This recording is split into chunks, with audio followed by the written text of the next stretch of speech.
तो स्टूडेंट्स अब करेंगे क्वेश्चन नंबर 11। रीड करते हैं क्वेश्चन नंबर 11 में क्या है। देखो क्वेश्चन नंबर 11 में पहले तो फिगर दिया हुआ है ऑलरेडी, ठीक है। तो आपको इसमें ज़्यादा दिमाग लगाना ही नहीं है, बस इसको एक बार क्वेश्चन को रीड कर लो। फिगर दिया होता है ना क्वेश्चन में, तो अपने लिए बहुत बड़ा प्लस पॉइंट हो जाता है, ठीक है। ज़्यादा दिमाग नहीं लगाना पड़ता क्वेश्चन में, फिगर बना हुआ है, डायरेक्ट बस सोल्व करना है, ठीक है। देखो, a TV tower stands vertically on a bank of a canal. Canal शायद मेरे हिसाब से नहर होती है, तो उधर क्या है, बैंक ऑफ अ कैनाल मतलब नहर के किनारे कोई टीवी टावर खड़ा हुआ है। From a point on the other bank directly opposite the tower, the angle of elevation of the top of the tower is 60 degree, ठीक है। यहाँ मैं 60 डिग्री लिखना भूल गया हूँ, ठीक है। आगे पढ़ेंगे। From another point 20 metre away from this point on the line joining this point to the foot of the tower, the angle of elevation of the foot of the tower is 30 degree. find the height of the tower and the width of the canal। देखो यार, सबसे पहली बात तो tower ये है, तो इसकी तो हाइट क्या फाइंड करनी है, तो इसको तो इसकी तो हाइट को अपन ने मान लिया h, ठीक है। तो अब इस क्वेश्चन को जरा हिंदी में मैं आपको समझाता हूँ, एक बार इसको रीड करके और अच्छे से आप समझने की कोशिश करो। A TV tower stands vertically on a bank of a canal. तो कोई टीवी टीवी का टावर है, ठीक है। वो क्या है, स्टैंड खड़ा हुआ है कहाँ पे, नहर के किनारे। इतनी बात पकड़ में आ गई। From a point on the other bank directly opposite the tower. अब जैसे मान लो ये तो टावर हो गया, अब इसके दूसरे किनारे, अदर बैंक लिखा है ना, दूसरे किनारे डायरेक्टली अपोजिट द टावर, दी मतलब कोई एक पॉइंट है ना, from a point on the other bank directly opposite the tower, tower के बिल्कुल बिल्कुल अपोजिट में कोई एक पॉइंट है, ठीक है। ये भी पॉइंट हो सकता है, ये भी पॉइंट हो सकता है। अब किसके बारे में बात करेंगे, देखते हैं इधर क्वेश्चन में किसके बारे में बोला गया है। Directly opposite the tower, the angle of elevation of the top of the tower is 60 degree. तो ये वाला पॉइंट है, तो इससे जो एंगल ऑफ एलिवेशन बनना है टॉप ऑफ द टावर से, वो कितना बनना है, 60 degree. From another point 20 metre away from this point.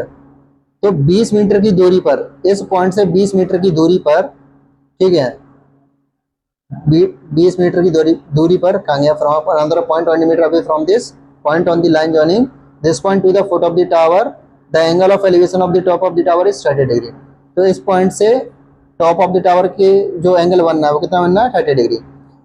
Find the height of the tower, height find करनी है। विड्थ ऑफ द कैनाल, अब ये क्या है, यहाँ कैनाल की क्या हो गई, विड्थ हो गई, तो इसको मान लिया x। तो अपन को x और h की वैल्यू फाइंड करनी है, ठीक है। शायद आपको क्वेश्चन अच्छे समझ में आ गया हो, नहीं आ गया हो तो आप क्वेश्चन खुद रीड करो, खुद दिमाग में इमेजिन करो, समझो वो क्या कहना चाह रहा है, फिगर तैयार करो, है कि नहीं। अब देखो यार, मैं पढ़ा रहा हूँ, समझा रहा हूँ, हल्की 19-20 तो चीजें हो जाती है ना, कि हर एक व्यक्ति का ना अपना अपना अलग माइंडसेट होता है, अलग अलग तरीका होता है पढ़ने का, अलग अलग तरीका होता है सॉल्यूशन करने का, ठीक है। तो आप इसको अपने हिसाब से समझो, क्या आप अपने हिसाब से कुछ अच्छा कर सकते हो कि नहीं कर सकते, है कि नहीं। अब इसको सॉल्व करेंगे। अब सबसे पहले मैं कौन सा ट्राइंगल लूंगा, ए सी बी। तो in triangle A C B. अब इस वाले एंगल के हिसाब से ये तो परपेंडिकुलर और बेस, तो परपेंडिकुलर अपॉन बेस किस में आता है, टेन थीटा में, ठीक है। और थीटा की वैल्यू कितनी है इधर, 60 डिग्री।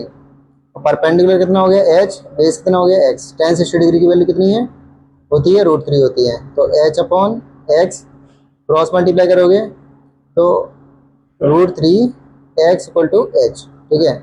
ये तो अपनी इक्वेशन नंबर 1 निकल आई है। अब दूसरा ट्राइंगल कौन सा है, ए बी डी, या फिर यूं कहते हैं ए डी बी। तो now in triangle A D B, तो इस वाले एंगल के हिसाब से ये सामने परपेंडिकुलर और नीचे बेस, तो टेन 30 डिग्री, परपेंडिकुलर का एच, बेस का कितना है 20 plus X, D C plus C B, तो 20 प्लस एक्स ले सकते हैं। और टेन 30 डिग्री की वैल्यू 1/√3 और H upon 20 plus X, cross multiply करोगे तो 20 plus X equal to √3 H. अब यहाँ से देखा जाए एच की वैल्यू कितनी है, √3 एक्स, ठीक है। 20 प्लस एक्स √3, एच की वैल्यू कितनी है, √3 एक्स, तो यहाँ √3 एक्स लिख दिया। तो √3 का √3 मल्टीप्लाई करेंगे 3 और एक्स, 20 प्लस एक्स 20 और 3x, ये प्लस एक्स इधर जाएगा तो माइनस का एक्स, 3x में से एक्स गए 2x बचा, यहाँ 20, तो 2 इसके नीचे आ जाएगा तो 20/2x। इससे इसको काटेंगे तो कितना आएगा, x इक्वल टू 10, ठीक है। कितनी बात आपको पकड़ में आ गई, तो x की वैल्यू कितनी आ गई, 10 मीटर। अब x यहाँ तक, यहाँ क्या था, डिस्टेंस थी हमारी, तो हम क्या लिख देंगे, हैंस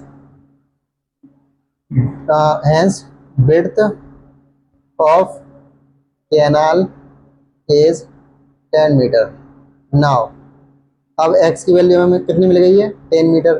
तो पुट कर देंगे, put the value of x in equation first, we get. तो क्या है, h इक्वल टू √3x है, तो √3x की वैल्यू 10, तो h इक्वल टू क्या हो जाएगा 10√3 मीटर। ठीक है, हाइट भी हमारी निकल आई है, तो हम क्या लिख देंगे, also height of tower is 10√3 metre. ठीक है, तो इसी के साथ अपना क्वेश्चन नंबर 11 भी कंप्लीट हो गया है। आई होप आपको हल्का फुल्का समझ में आ गया हो।